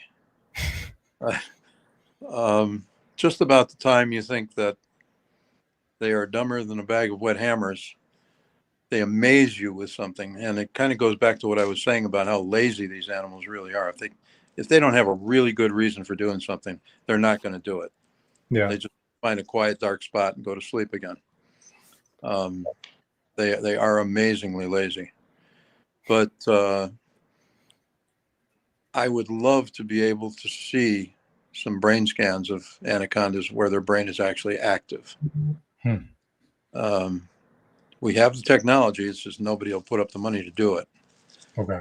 But that would give us some really, really interesting answers to many questions that I have regarding their neural systems.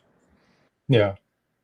The other one that I find particularly prickly is anacondas can do something that caimans and crocs can do, and that is they can dive immediately and not have to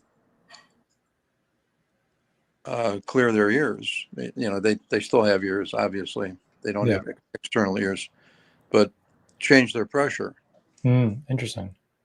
Yeah. So how do they do it? They can just go right on down there, and why doesn't it hurt them?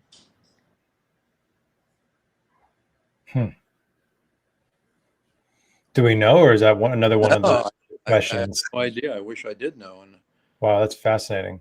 other animals on that, especially crocodilians, and I found that one out. Had to do with tubules that lead under the eye, where the crocodile tears come from. For years, people thought that they were actually crying tears. It's not lacrimal fluid; it's just water. And they are able to dive and immediately sink to the bottom without harming their ears, and they having to depressurize or repressurize to do it. They automatically they become the same as the rest of the water around them. That's fascinating. When they come up, that water squeezes out. Wow. And the ducts are right in the corner of the eye. I discovered that along with Pete Brasitis. Pete and I found out about it almost at the same time. I don't know who was first. It's kind of like who got up on Mount Everest first. We don't know for sure, but Yeah. we were within a week of each other, 2 different cities, 2 different places. And we found out later that we had done that and we had figured it out. And he used a pipe cleaner and I used a piece of copper wire to trace 2 of those ducks down as far as they would go. Found Okay. out, surprise, surprise. They got a whole thing built in there with a little valve, the whole 9 yards. Wow. They never had to worry about hurting their ears. They never had to depressurize or repressurize. It just happened automatically. That's fascinating. Wow. Yeah. Shedding. Because anacondas are as heavy-bodied as they are, they rarely shed in one piece. Their sheds tend to be a little bit thicker than on many other animals. Okay. Also, their ventral scales are pretty tough and pretty thick. Okay. And that brings me to another comment. I was in the Field Museum in Chicago, a place that I used to haunt a great deal. I was in there about a year ago, and they had this little room off the main part of the lobby where they had a special exhibit on anacondas. Okay, this is the Field Museum where some of the greatest herpetologists in the world worked at one time. Yeah. And I found 3 significant mistakes in the information there. I was amazed. And I talked to the young guy who was there, who was a college student, college biology student. He, came and volunteered on weekends. And I said, does anybody fact check any of this stuff? He said, oh, I thought this was all professionally done and so on and so forth. I said, well, if you think that snakes use their scales to push themselves along, you haven't ever examined the snake scale. So I would try to be very nice to him. He was interested in hearing what I had to say. And finally, I brought up a picture on my phone. And I said, the person who did the original work on that was Clifford Pope. And it was at a time when he was actually working at the Field Museum. This happened under your roof here. Did we forget about him? What's going on? I was absolutely amazed. Snakes, when they crawl, use muscular action. They can't use the edges of those scales or they wouldn't have any edges left on them. Snake ventral scales taper down to nothing. Yeah. And they are designed for a lot of things, but it's not for pushing yourself around. No, not at all. It's just not, doesn't happen. Yeah. So a little tidbit for you from I'm not even going to go into the other two because they were pretty silly. One of them was the thing, I'll just say one of them is the thing about the poor eyesight. Go ahead. That's like telling me that lions can't figure things out when you put them behind them because they can't see behind them. No, but they can turn their heads. Amazing, amazing. Yeah. How about you? Do you have any questions, any comments? Oh, sure. Probably plenty. We do have another one from the chat right here that's pretty good as well. Do anacondas stay in the main rivers or will they branch out into streams and creeks or even lakes? Man, I can answer that one. They try to stay out of the main rivers. Probably years ago, they didn't shy away from them like they do now. There's so much traffic on these roads or on these waterways. Yeah. They do branch out, and they try to set up a little area of their own, and they're much happier in small lagoons and smaller creeks and that sort of thing. As long as the water is deep enough for them to hide in. Okay. Which is basically their body width or height. Yeah. They're perfectly fine. So that's a good question, and that's the answer. We've followed them numerous times and followed animals that we knew were in a particular area. And Rivas has done some really good work on that as well. Jesus Rivas in Venezuela. But there they've got hundreds and hundreds of acres that are underwater at certain times of the year. Yeah. Different story in the Amazon basin where you have what this gentleman or lady is talking about, where you have discrete branches and sources off to the side. They like to be alone when they're not breeding. Got it. They find a good comfy little place where they're king of the hill and enjoy it and sleep out most of their days. Okay. Very cool.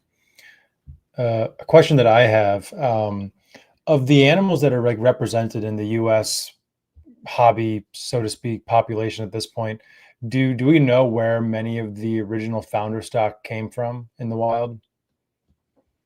Certainly not as many as I wish we did. Yeah. Most of the animals came from Suriname or Guyana. But I know I have seen a few Brazilian animals which have to be smuggled. Yeah, sure. Then you can't get them legal. Well, there is one way of getting them legally. I brought one animal out of Brazil many years ago, and I brought it out legally. Only way I'll do anything is if I can do it legally. Yeah. But I turned it over to someone who was living in Brazil, and they were able to move into the United States at one point and took it with them under this thing that allows for 2 pets. that you can take out of Brazil. Okay. So that's how that worked. But I wish we could see more Colombian animals. Yeah. As I said, they're so pretty. They really are. The Brazilian animals are bulkier in general. They're not anywhere near as pretty as the Colombian animals are. Okay. They're sort of muddy brownish green. Hmm. The ones with the big heads on them are usually Brazilian animals. Okay. Again, I'm sort of generalizing here, but the Colombians are more slender, but they get to a very large size. Much prettier green, a lot of the yellow florets on the sides. Peruvian anacondas are somewhere in between the two. Most people don't pay attention to the Peruvian anacondas, and there are some really pretty anacondas that come from Peru. Okay. Again, part of that Amazon basin area. Sure. Okay. Interesting. And considering the breadth of the range of green anacondas, do you think that within that population there are potentially a few subspecies, or is it just a large, widespread generalist species? This is me taking a stab at something in thin air. Mhm. If we get to the point where we're identifying by behavior, then I would say yes. Okay. There's so much. I mean, when you look at boa constrictors, that's pretty much the first larger constricting snake that was ever brought back into the old world from the new world. Mm. And we still know almost nothing about the boa constrictors.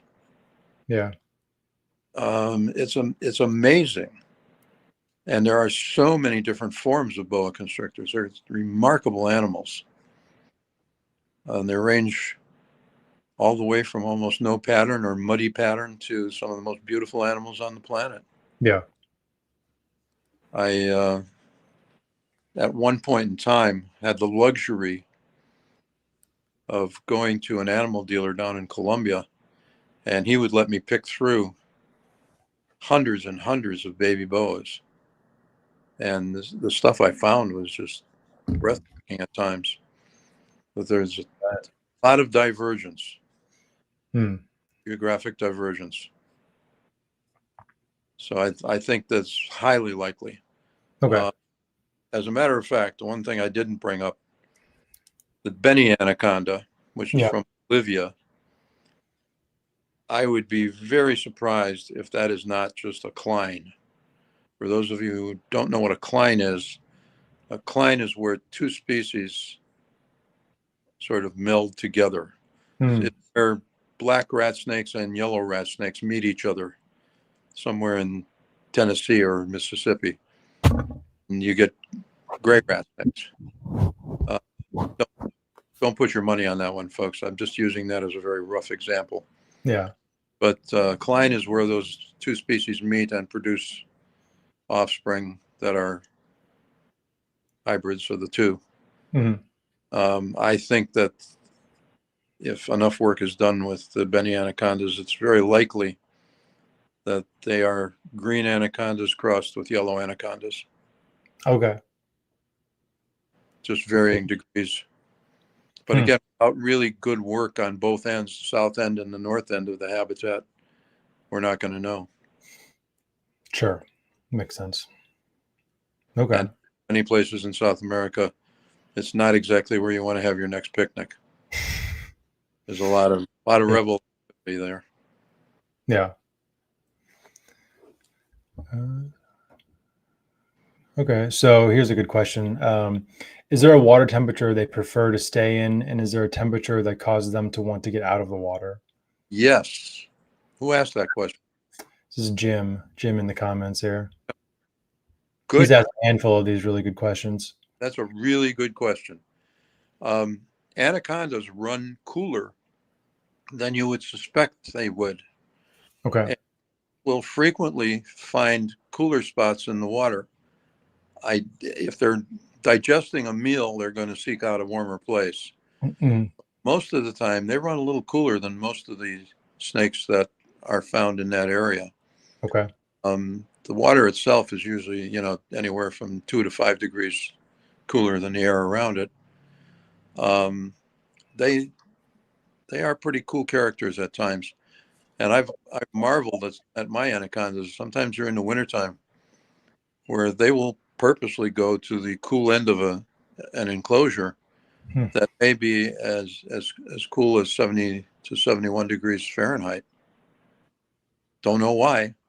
And if you pick them up and move them to where it's warm, they just go right back to where they were. Huh. Interesting. Deadly afraid that they were gonna, that they were just too stupid and they were gonna kill themselves and thermic, but it's not true. They seem to be very, very much enthralled with cooler weather at times. Interesting. They become uncomfortable at about 90 degrees Fahrenheit. Okay. Yeah, and really uncomfortable at about 95. Okay. Got it. Makes sense. That's why when you see an anaconda basking, he's not going to stay there terribly long. Yeah. It's enough to pick up a few extra rays and a few extra degrees, and then he's gone again. Sometimes basking is also due to wanting to get rid of parasites. Okay. It works on some parasites. Interesting. Okay, it makes sense. Old stuff. Yeah. There's some thought that some of the platyhelminths, the flatworms that are parasitic, if the anaconda can lay in one place long enough and catch a direct burst of sunshine, that maybe it makes the parasites uncomfortable enough where they die or leave the building.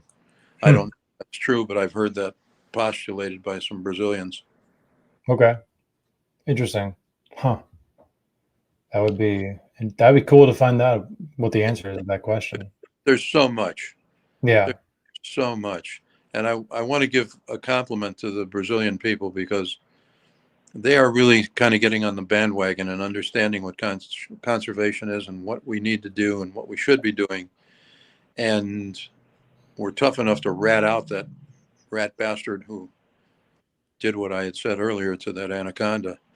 Yeah. Good for whoever put him in behind bars. It's just too bad the bars weren't underwater. I just we do these things to each other. Why do we have to do them to these poor innocent animals? Yeah, seriously. It's just, until we came along, there was nothing that bothered them that they couldn't handle. Yeah. And that they wanted to do as far as fleeing or anything else in places where man had never been. It's always interesting. I've been to 2 places on the planet where I may have been the first person to ever be there. I don't think anybody has the luck to be able to do that anymore. But one of the things that was interesting is how the animals did not have the fear of man that you see everywhere else on the planet. Interesting, yeah. I mean, they didn't come up and do a little dance for you, but they didn't run off in terror the moment you appeared. Yeah. Wow, that's interesting. Makes sense, though. Definitely makes sense. We were going to talk a little bit about vitamin C tonight. We'll put that off because my fault. My phone didn't work here, and I hope that next time we do this, I will have a new system completely. Yeah, for sure. I'm going to talk about that to you. Absolutely. Thank everybody who sent their questions in tonight, because this is the way that we learn. Yeah, 100%. And again, if you've got information or you're wondering about information, bring it up. I hate to sound really trite, but it really is true. The only question that's a stupid question is the one that never gets asked. Yeah. And please ask the questions. Argue. An argument doesn't mean it's a fight. An argument is 2 people who are taking different stances on things and learning from it. Yeah. No question. I was taught to argue in logic. and my logic courses were wonderful. And those were arguments. That's where your skill as a reasoning creature is what played into the hands of you winning or losing that argument. Yeah. No question. All right. Very cool. Well, Terry, thank you again so much for your time tonight. The information in this episode about anacondas is really second to none, I think, on the entire internet probably right now. So for anybody out there who's fascinated by these snakes, this is what you want to watch right now. So yeah, and let's talk about future. If anybody is watching this after the night that we did it, and you still have questions, send them in. I'll answer them. Yes, absolutely. You want to be contacted, send in your information. I'll contact you. I would love to be able to help to mentor people and even to just get a discussion going about some things. Yeah. Get some action underway. I know I've told this story way too many times, but when I was a little kid, I belonged to something called the Explorers Club at the local museum. And the local museum happened to be the third best natural history museum in the United States. So every Saturday morning, I'd go there, and there were two college grad students, who would put together questionnaires. And you'd have to go to various halls to answer these questions. And you learned enormous amounts about everything.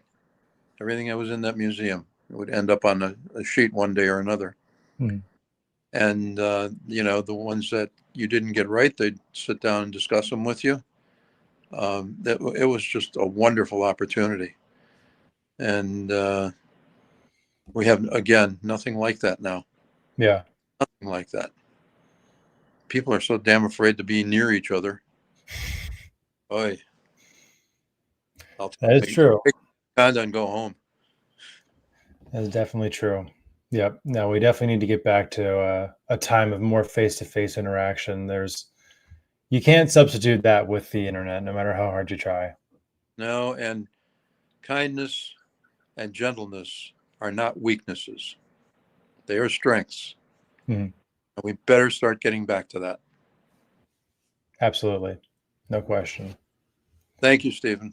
Yeah, thank you. For anyone out there who wants to support the Conservancy, once again, where can they find you guys and how can they donate? There's a number of ways you can donate, but the easiest is